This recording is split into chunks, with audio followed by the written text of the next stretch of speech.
warahmatullahi wabarakatuh. Perkenalkan kami dari kelompok 5 dengan anggotanya saya sendiri Nurmesya Putri, saya Asnur Fedani, saya Nurmesya Febrianti, saya Nabila Rosiana.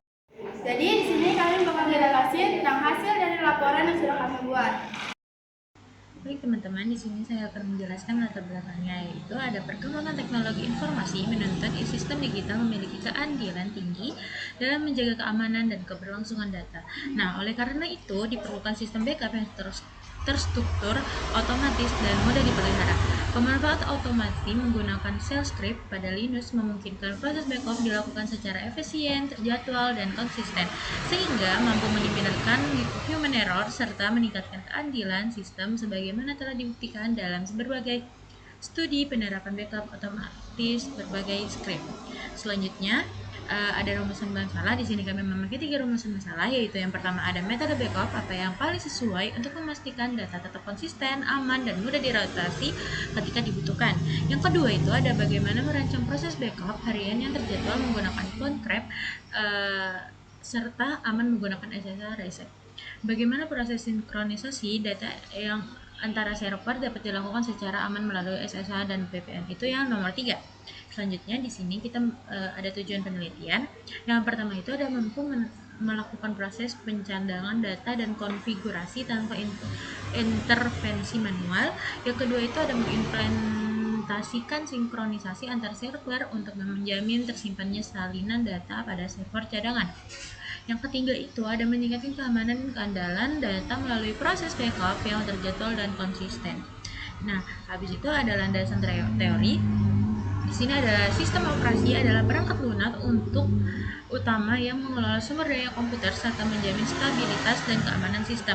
Yang kedua itu Linux merupakan sistem operasi server yang mendukung otomasi sistem melalui command line, shell script, dan penjadwalan tugas. Selanjutnya itu shell yang merupakan antarmuka antara pengguna dan kernel yang memungkinkan eksekusi perintah dan pembuatan script otomasi.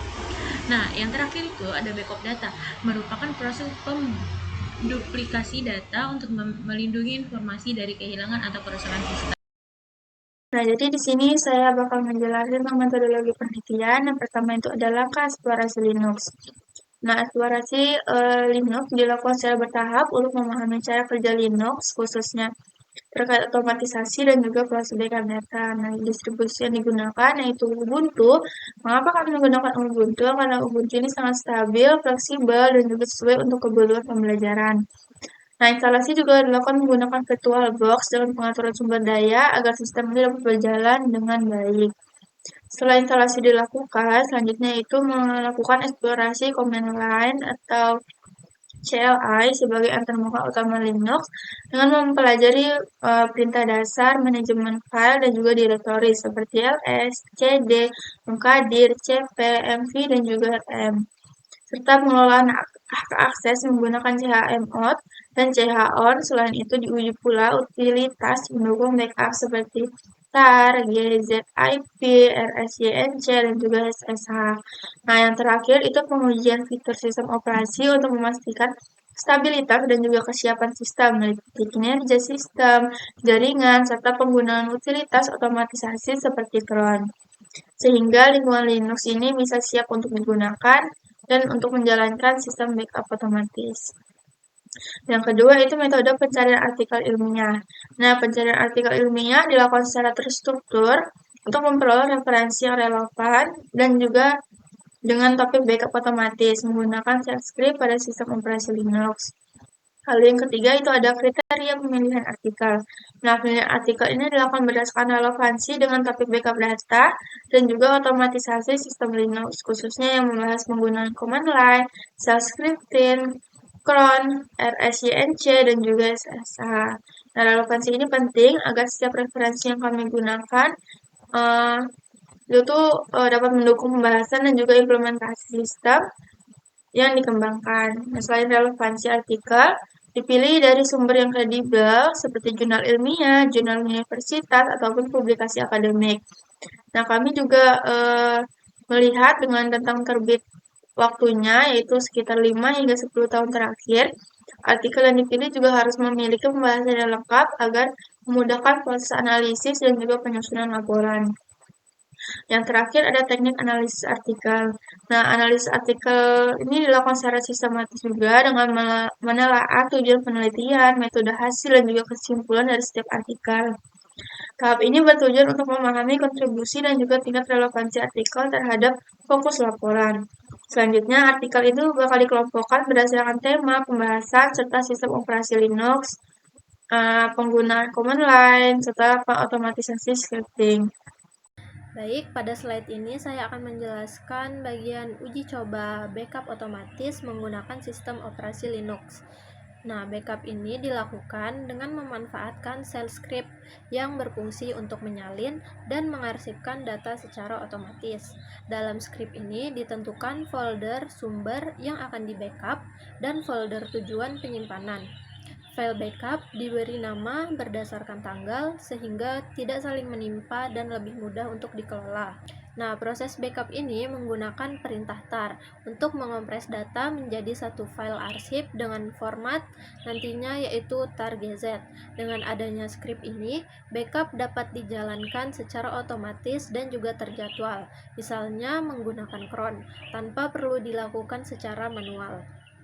Jadi hasil uji coba yang telah kami lakukan menunjukkan bahwa sistem berhasil membuat file backup sesuai dengan waktu dan lokasi yang telah ditentukan, sehingga dapat meningkatkan keamanan data dan efisiensi pengelolaan sistem. Selanjutnya di slide ini menampilkan uji coba monitoring sistem menggunakan shell script di Linux. Nah, script monitoring ini berjalan secara berulang dan menampilkan kondisi sistem secara real time. Informasi yang ditampilkan meliputi nama host, tanggal dan waktu, pengguna yang sedang aktif, penggunaan CPU, memori, serta kapasitas dan penggunaan disk. Dengan script ini, administrator sistem dapat memantau kondisi komputer atau server tanpa harus menjalankan banyak perintah secara manual. Berdasarkan hasil uji coba yang telah kami lakukan, script monitoring berjalan dengan baik dan mampu memberikan informasi sistem secara cepat dan efisien, sehingga sangat membantu dalam pengawasan performa sistem pada Linux. Baik, mungkin itu saja yang dapat saya sampaikan. Untuk penjelasan selanjutnya akan disampaikan oleh teman saya. Selanjutnya akan saya bahas adalah hasil dan pembahasan pada hasil eksplorasi Linux menggunakan backup otomatis dan monitoring sistem, di mana pada hasil backup otomatis menunjukkan bahwa penggunaan shell script dan crontab berhasil membangun sistem backup otomatis yang berjalan terstruktur dan konsisten, di mana pada proses ini merupakan penerapan dari teori otomasi sistem melalui penjadwalan tanpa intervensi manual, teori backup data melalui pencadangan berkala berformat .tar.gz, serta teori pendukung lainnya, yaitu teori keandalan sistem dalam menjaga kesiapan pemulihan data saat terjadinya suatu gangguan. Selanjutnya ada hasil eksplorasi Linux pada monitoring sistem, di mana hasilnya menunjukkan script monitoring sistem yang berjalan otomatis untuk memantau CPU, memori, dan kapasitas disk. Monitoring ini menerapkan teori otomasi sistem pada tahap pemantauan, serta didukung oleh